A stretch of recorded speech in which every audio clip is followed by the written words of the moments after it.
na mabibigyan 200 pesos lang, kaya bumili na kayo.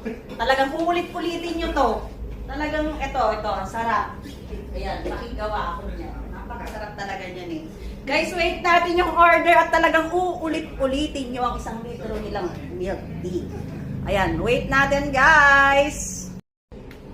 Ayan, at eto na nga po, nahintay na natin ang ating order na gardens. Milk tea garden. Ang sarap nito. Kaya paulit-ulit ko itong ino-order. Actually, yung friend ko nakaka-opera niyan ng thyroid. Yun yung first time ko dito eh. Sabi niya, hanapan mo ako ng milk tea pinakamasarap. Tapos tinalan ko siya ng ganyan ka-opera niya. Yan yung ininom niya, yung milk tea gardens. Ayan. At, invite nyo na rin yung napakasarap ng milk tea nyo. Kaya dapat mag-invite kayo ng mga ayan, invite ka. Hello po, so welcome po sa Milk Tea My Girl and Coffee dito po sa Phase 2 ng Kapitan Pepe sa Cabanatuan.